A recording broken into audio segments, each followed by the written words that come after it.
Tomorrow is the second day of the tournament, and the first day with 2 rounds, so double rounds.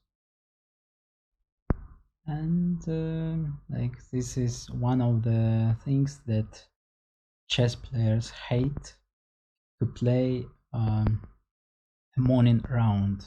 So like, to wake up earlier than usually, and also there is no time to prepare.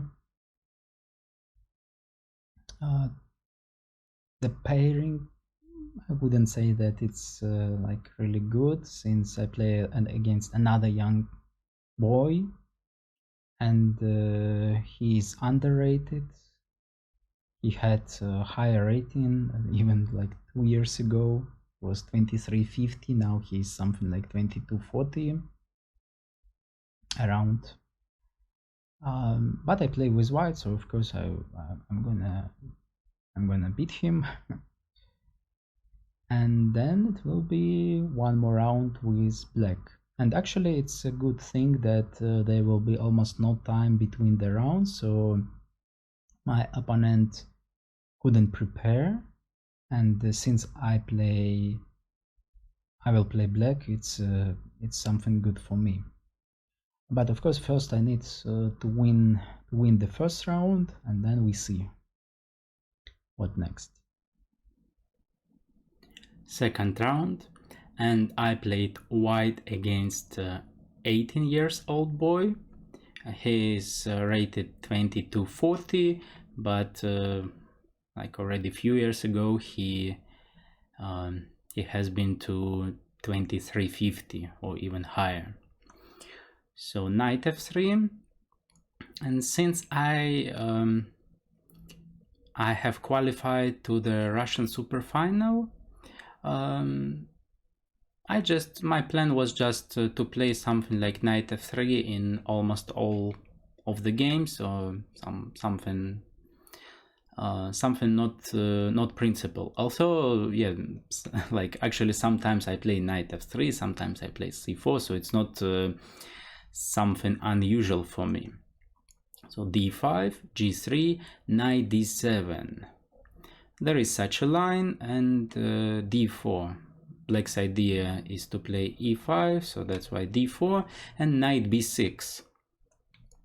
Yeah, usually the knight on b6 is badly placed. Here black has a concrete idea, is to stop the c4 move. So bishop g2, bishop f5 castles, knight f6.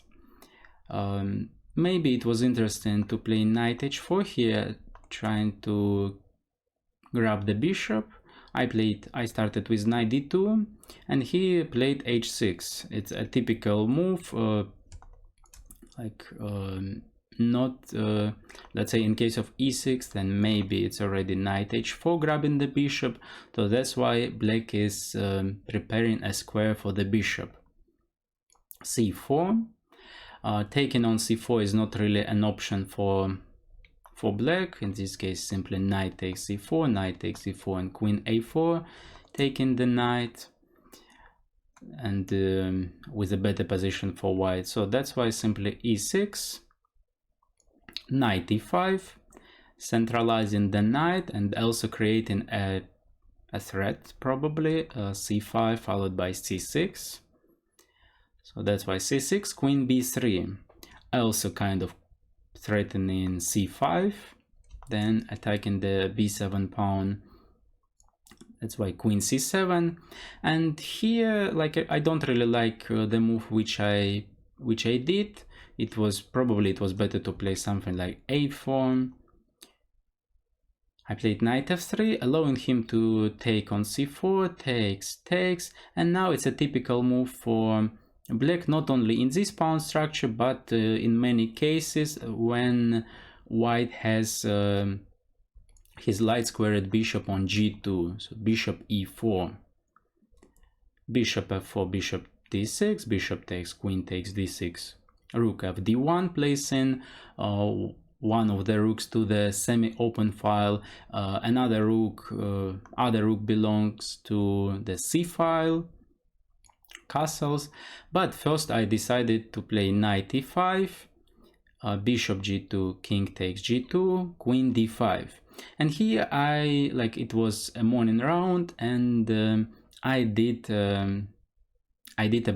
blundered, also quite stupidly, since I saw his idea, and it was better to play king g1, but I played f3. And here you have a chance to find a nice resource for black. So you can pause the video. I give you 5 seconds to do that. 5, 4, 3, 2, 1, let's go. So there is a nice tactical resource, knight g4.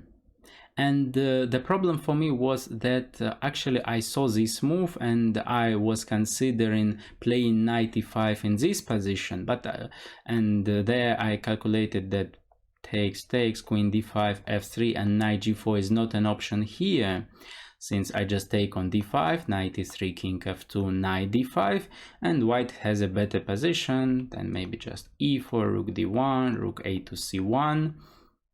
While in the game, after placing my rook to d1, f3, knight g4, queen takes d5, knight e3, there is no king f2 move. In case of king f2, there is knight d2, intermediate capture with check. Since otherwise, for example, in case of knight d5, I would be happy, still better position for me with some chances to win it. So that's why I was forced to play king g1, and here any capture on the d5 square is fine.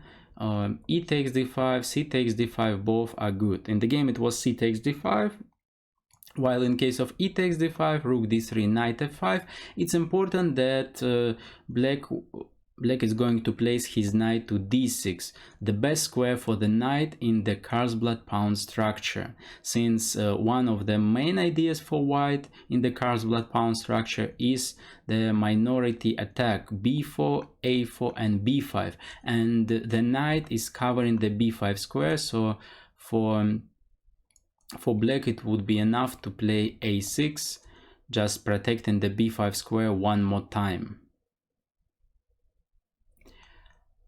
So, but in the game it was c takes d5, another good move, no problems for black as well, since I need to play rook d3, knight f5, pressing the d4 pawn, so that's why g4, knight d6, rook c1, rook f c8, and I cannot even go for rook c3, since it's always annoying about rook takes c3, and knight b5 attacking the d4 pawn. While in case of rook b3, it's even possible, okay, black can even grab the pawn and then grabbing another one, also it's something to calculate, since I also gonna grab the b7 pawn and attacking the f7 pawn, but there is a simple move, knight d6. So that's why I played rook d1, king f8, king f2, king e7, h4, grabbing space on the king side, at least, still maybe hoping for something. g5, h5, rook c1, rook takes c1, rook c8, rook c5, f6, knight d3, b6, rook takes c8, knight takes c8. And here I decided, why not? Instead of playing something solid, let's say king e3, then maybe king d2, king to c3, and still slowly, I have this pawn on h5, which gives me some hope, it gives me a hope of maybe one day my knight will be able to grab the h6 pawn, and the h5 pawn will run. While I decided that it's time to go forward with e4, but after d takes e4, f takes e4, I just completely missed that simple move, f5. So now if I take, king f6, and then it's already h5 pawn is a weakness. So I played king f3, knight d6 takes e5, and here knight e8 was a cold shower for me, since black is going to play knight g7, knight takes h5. Also, I was low on time, maybe having just 2-3 minutes, so I was already like, this is like a typical way to lose a game, over pushing. Okay, but here I was lucky after d5, knight g7. The problem, it's really hard for me to support these pawns. So I played knight b4, knight h5, knight c6, king d7. Here I decided, okay, I'm gonna just grab the a7 pawn at least. And luckily, this knight plus 3 pawns, they cannot do anything quite fast. So he played knight f4, and here it's a nice way to survive for me. By the way, you can think a bit how is it possible to survive, since white's position is really close to lose, but luckily there is a chance to survive. An easy one. So the move is e6, and the black king has no convenient square, no comfortable square to go. Everywhere it will be a check by this knight, or later it will be a check by this knight. Like for example, after king e8, this is what happened in the game, knight c8. Threatening knight d6 check and grabbing the f5 pawn, and also of course grabbing the b6 pawn. So knight d5, knight d6, king e7, and here we agree for draw. It's really nothing to play here. Knight f5, king e6, knight h6, and easy draw. So this game I blundered, we can even say 2 times. First time was with this knight g4. Another important moment was about this going for this e4, and like, yes, I would say I just blundered f5, like didn't underestimate it, this move f5, and then I was really close to lose this game. Luckily I survived it. So this is a typical story about morning rounds, which like at least I hate, and I think most of the chess players hate morning rounds.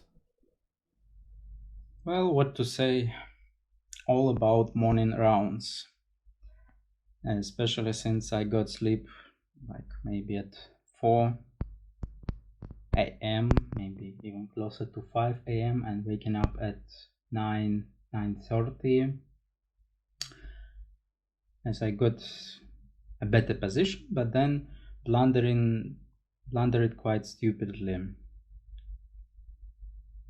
Like the stupidity of the blunder is that I saw the move, but like it didn't work. That move didn't work one move earlier, but in that position it worked for him, and then it's immediately like no play at all. And in the end I also like was like I like push too hard and was close to lose. Okay, it's important just like keep going, and that's it. Like second round we will see what happened, like just 2 hours before the next round. So there, I hope that my opponent will have no time to prepare with white, and so I can play one of my trash openings